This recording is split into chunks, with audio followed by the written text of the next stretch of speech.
رب العالمين والعاقبة للمتقين والصلاة والسلام على أشرف الأنبياء والمرسلين سيدنا محمد وعلى آله وصحبه أجمعين أما بعد أعوذ بالله من الشیطان الرجیم بسم اللہ الرحمن الرحیم۔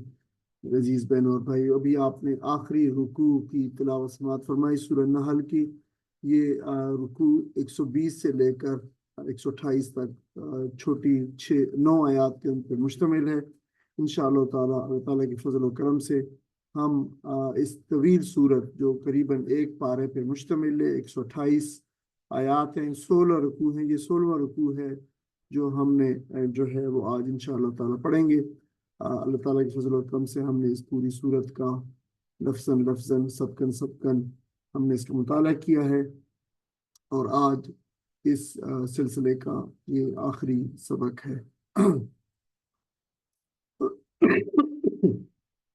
سورت کے مضامین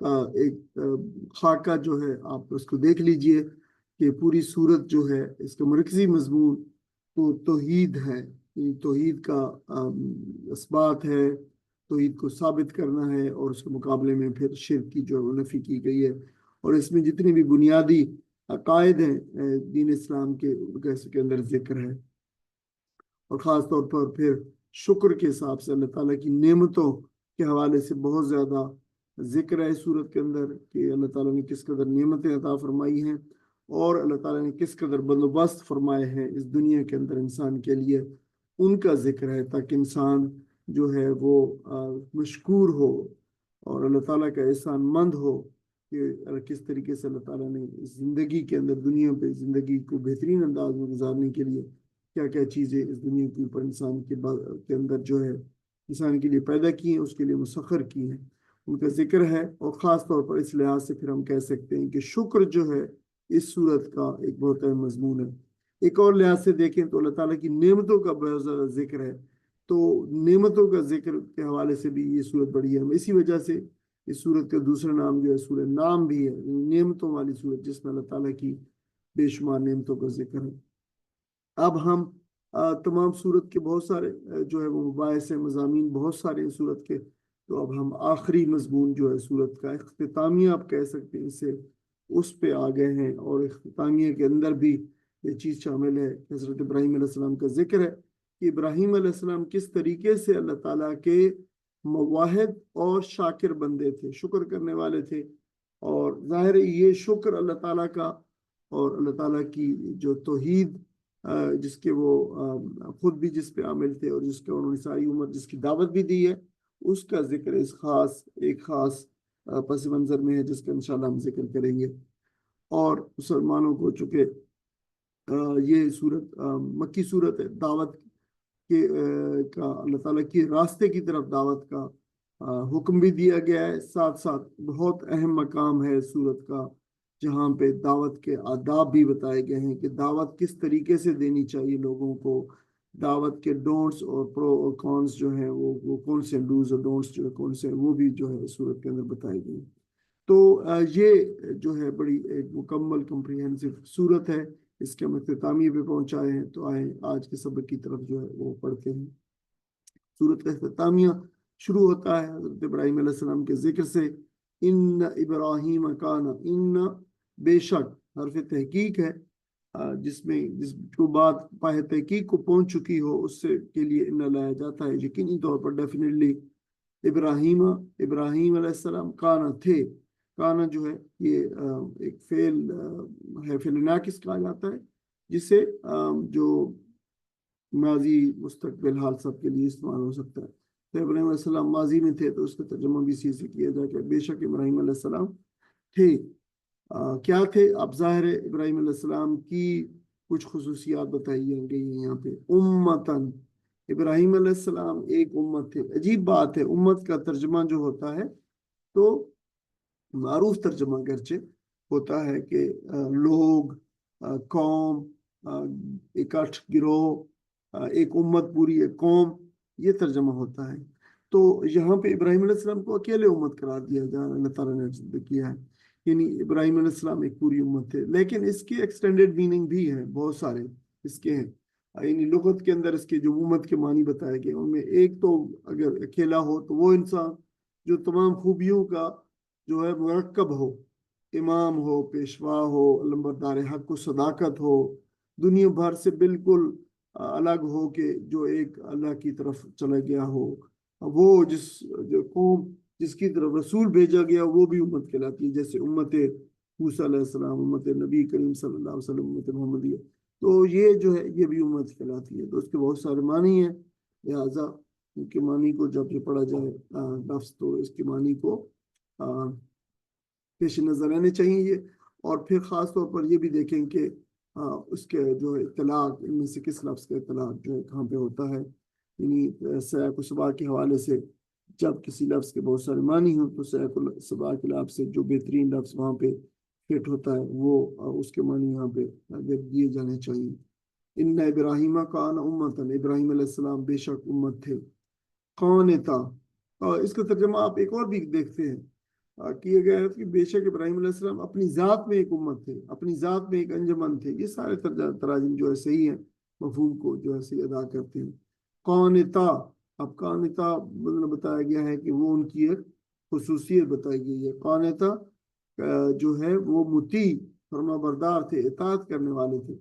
اچھا، یہ جو کنا جو لفظ ہے کانا، قانتا، اس کو دیکھ لیں ذرا، یہ لفظ جو ہے قاف نون تا، اس کے الفاظ میں اب یہ مادہ موجود ہے، آپ دیکھ رہے ہیں قانتا اس کا مادہ ہے قانتا، اور اس کا ورب ہے قانتا یقنتو قنوتاً، اطاعت گزار ہونا، فرما بردار ہونا، یہ ورب ہے، ٹھیک ہے۔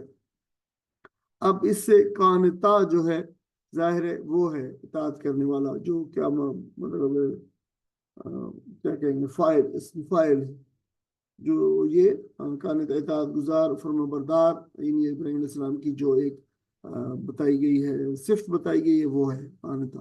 اچھا، اسی سے پھر لفظ جو ہے قنوت ہوتا ہے، جسے ہم ریفر کرتے ہیں دعائے قنوت۔ اچھا، تو دعا اس کا مطلب ہے وہ دعا جس میں اطاعت گزاری، فرما برداری کا عہد باندھا جاتا ہے۔ دیکھیں ہم جو دعا پڑھتے ہیں دعائے قنوت، یہ سارے کا سارا ایک عہد ہے۔ کس چیز کا عہد ہے؟ اللہ تعالیٰ کی اطاعت کا عہد ہے، اللہ تعالیٰ سے جو فرما برداری کا عہد ہے، اس کی خشوع و خضوع کا عہد ہے، اس سے دعا مانگتے ہیں، اس کی عبادت کرتے ہیں۔ ایاک نعبد و ایاک نستعین ولک نصلی ونسجد والیک نسعی ونعبد، میں اس سے کرتا ہوں جو تجھ سے کٹے، جو دور سے ہوتے، میں اس کی عبادت، میں تیری عبادت کرتا ہوں، میں اس کے ساتھ جڑتا ہوں جو تیری طرف جھکے۔ اللہم انا نستعینک، میں تیری جو ہے اللہ، میں تجھ سے عبادت، میں تیری استعانت طلب کر رہا ہوں۔